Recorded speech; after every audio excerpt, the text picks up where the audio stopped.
Situated just a few kilometers west of Kandy, Peradeniya is a town that rarely announces itself. Trains slow here only briefly before rolling on toward the highlands.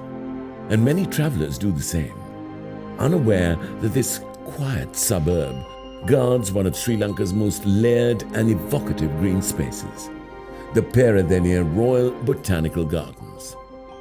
But this isn't just a garden. It's a living museum of flora, a relic of colonial ambition, and a gentle chronicle of the island's botanical legacy, all stretched over more than 140 hectares beside a wide, silt-colored bend in the Marbelly River.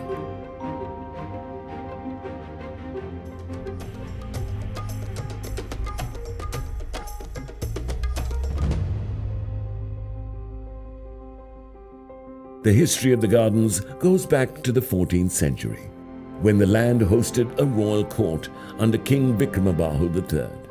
But it was not till the early 19th century under British rule that the gardens were formalized, not as a public leisure space, but as an agricultural test site for crops like coffee and cinnamon. Those original experiments, conducted under the eyes of British botanists and planters, laid the roots for what would become a richly curated collection of tropical and temperate species, still meticulously labeled and tended today.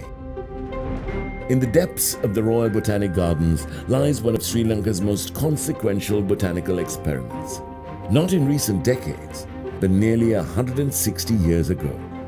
Under the stewardship of George H.K. Thwaites in the mid-1860s, Peradeniya played a pivotal role in the early propagation of tea. It was here that tea seedlings were nurtured, studied, and distributed to early planters across the Central Highlands.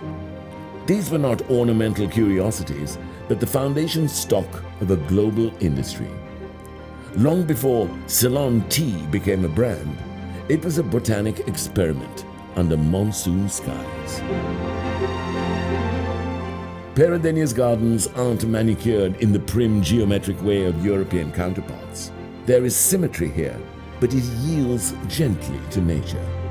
Palms rise in disciplined rows, but then the avenue falls away to hidden arboretums and secret lawns. One moment you're under the arch of a giant Java fig tree, its branches like muscular outstretched arms, and the next you're following a wandering avenue lined with palm trees.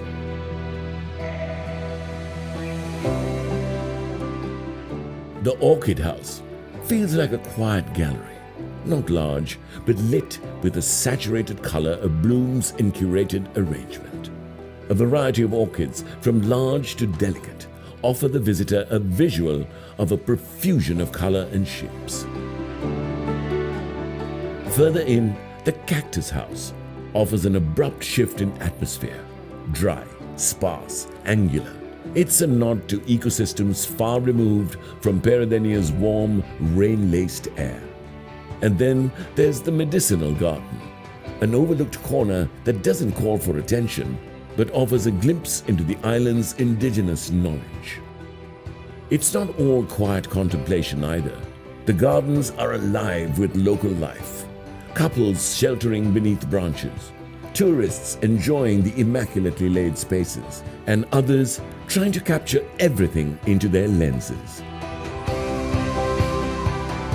The Great Lawn, once a helipad during World War II, stretches wide and inviting.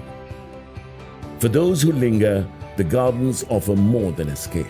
They are a map of movement, of seeds, of ideas, of power. They hold the story of an island's biodiversity shaped by centuries of exploration, colonization, and conservation.